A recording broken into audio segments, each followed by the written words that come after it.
So yeah, in this video, I'm gonna discuss Lima Jevromovic, whatever. Disclaimer: all this shit is largely speculated, but rightfully assumed given certain aspects of her character. It would be safe to say or assume these sorts of things, because I cannot find public record of them. Granted, she's not really that type of public figure. However, given her age, her last name, which was changed in the same way a lot of Eastern European families, including my own adoptive parents, well, my adopted father family did when they came to America from, usually it's done when you come from an area that's of a, it has like a negative connotation. Like if you came from anywhere that was like the former Soviet bloc or the former Soviet Union, or places like Bosnia or Kosovo, or not Croatia, but the former Yugoslavia, Serbia, places where there's a, like you coming over here and saying you from this place is going to possibly have people referencing something that you might have been involved with or something. For example, my pop's last name, his family added an S to make it always plural, onto their last name. Because with just the V being there, it would have looked like it was obviously from some type of Soviet country. My pops actually had land as well that he inherited that was in the former Yugoslavia that he wound up selling because it was damaged during the breakup of said Yugoslavia. And that gets on to the topic of this video. Keep in mind, from this point out, disclaimer, everything is completely speculatory.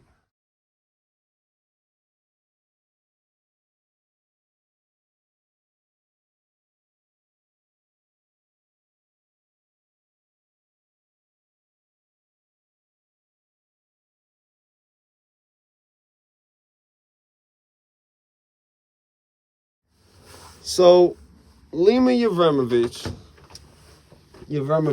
excuse me, like Petrovic, like Milosevic, like Stojanovic, like Daganovic, like what's the other one? Dagovic. And usually anything that ends in Vic, like victim, VIC, from the former Yugoslavia, specifically from the Serbian side. Right down to the former president of Serbia being Slobodan Milosevic. Now, I only sort of know, I guess, but more of this firsthand or secondhand from someone who knew of it firsthand from his parents and other family and whatnot, because of who my adopted father is and where he's from. Now, when it comes down to applying to Lima Jevromovic, it gets a little speculative, and I've clarified that. I'm not seeking a lawsuit for things that I was able to formulate from things I know to be of court record. Mainly that her last name is not really Jevromovic, which seems made to look Jewish. That's another thing they'll do. They'll be made to look either like somewhere else in Europe that's not of a, I guess that's looked of as more of an ally to America, or they'll be made to look Jewish in their last name. So it depends on which fits better and which is easier. So when it came down to Miss Jevromovic, which is the traditional spelling is still in I guess the court databases for how it's spelled, which is puzzling to me because for people saying that she's under government protection, the first thing that would happen when she came to America is that visa would be in the name that's misspelled. It would not be, like, she wouldn't exist in the Social Security with that name Jevromovic. You feel what I'm saying? That's something that I know, not firsthand, but from my pops, because his family was able to come over by cooperating during World War II. His mom was a cooperator in Germany, so they were able to come over through that. they're given like a decade or some shit after World War II ended to, you know, expedite that. But it was more so because of what his mom did in World War II than anything his dad was doing. His dad just sort of hitched a ride with his mom, sort of. His mom worked at the Red Cross and was able to get intel on Axis, like Nazi troop positions, and pass them along to a OSS handler, because she answered the calls, meaning she was the dispatch, and then once, because the Red Cross is required to treat everybody, once Axis soldiers would come in, because she spoke German, she would get close with them, ask questions about positions, whereabouts, shit like that, and basically pass that information along to somebody who's with what used to be the OSS, which is now the CIA. And really, if you ask me, two completely different organizations. I don't think the OSS had a single evil bone in its body. But we had I want to say America had like a vested interest in Kosovo. Really, like, we've just always been the motherfucker that when genocide is blatantly happening to a point you can see it, and that's what it was. It was a lot of spy plane missions. My dad's buddy from his neighborhood actually flew U-2s and painted mass graves, like took photos of them, basically like marked them on coordinates where to find them at, shit like that, before we were officially involved in doing strikes, like bombings and whatnot, on the former Yugoslavia and Kosovo. And it's weird, both were sort of happening at the same time. Out of the three, Yugoslavia tends to be, I guess, held in the worst regard because it used child soldiers like the other, but there were two well-known documentations of, I guess you could say, like, R camps, like the letter R camps being set up, which basically like refugee camps where mainly women were assaulted by soldiers and shit. And it gained notoriety to a point where there was even like references in this one anime called Action Jack, though I believe that came out years before the breakup of Yugoslavia started. I was actually in jail with a kid from Bosnia, and he was bugged the fuck out. And I was trying to explain to people, listen, you don't understand, this kid's from a third world country.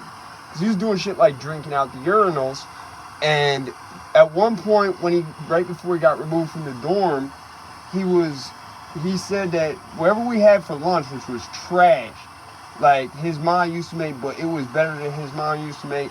And then he started breaking down, talking about, it sounded like he was forced to do something to his mom, or people did something to his mom that was dishonorable or something. I don't know. But like the kid was exhibiting symptoms of PTSD, and like judging by his age, which was around Lima Jevromovic's age, he very well might have been forced into being a child soldier in Bosnia.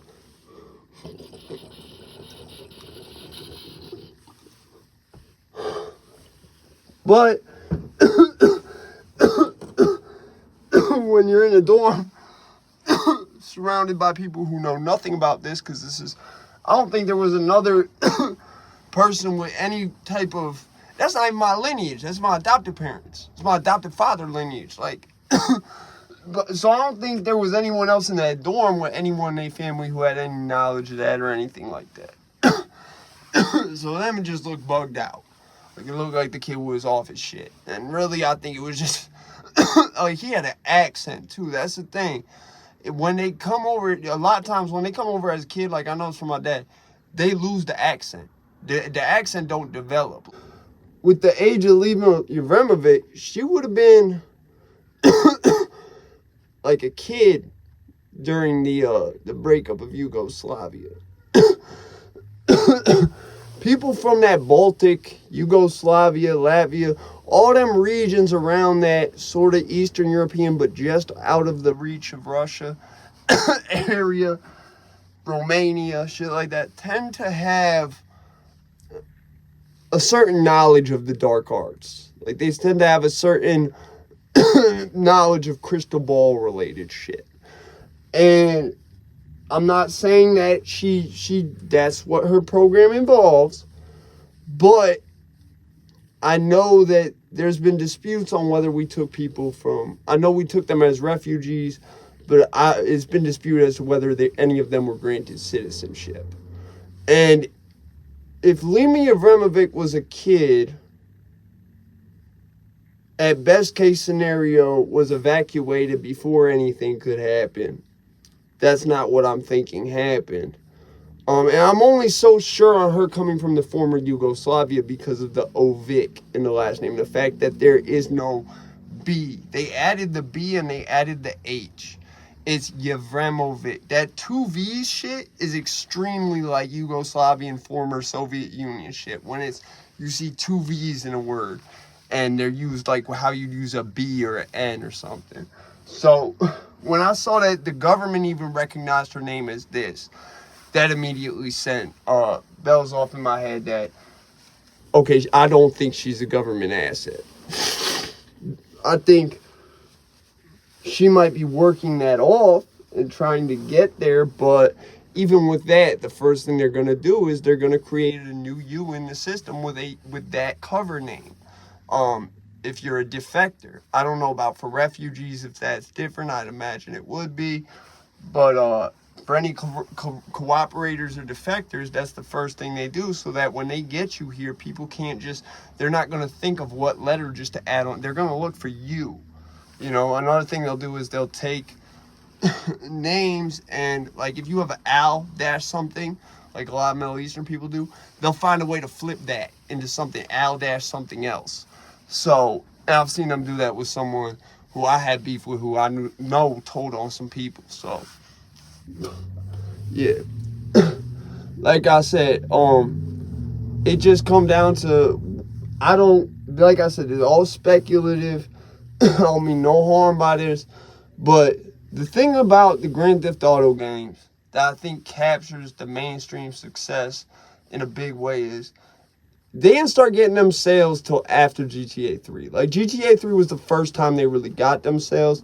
But what sustained them sales was, if you notice, after GTA 3 was the first time they really tried to focus on characters. Like, they tried to have you understand the story of CJ, the story of Tommy Vercetti, the story of Nico Bellic, the story of Trevor, and towards especially the Nico Bellic side of things in the GTA 5, they try to get you to understand people 99% of people are not going to understand, like Trevor Phillips. You know what I'm saying? Nico Bellic. To the point where with GTA 4, Nico Bellic being of a point where he has an accent, he's off the boat, you can tell, people weren't even picking up on the fact that this dude's maybe been involved in some war crimes. You know, one thing he always says when you just start shooting at people is, I was in a war. This is nothing to me. Like, you feel what I'm saying? And so it's like, they really did a good job, or tried to do a good job at conveying that. Conveying what, you know, and when you hear him and Roman talking at certain points, it really, like, reinforces what they might have grown up as. Like, compared to growing up in poverty in America, you growing up in a third world country. Like I said, the kid from Bosnia was drinking out the urinals in county jail. And it wasn't because he was just bugged out. No, like, he probably thought that shit was what you drank out of. So, I'm out of this bitch, man.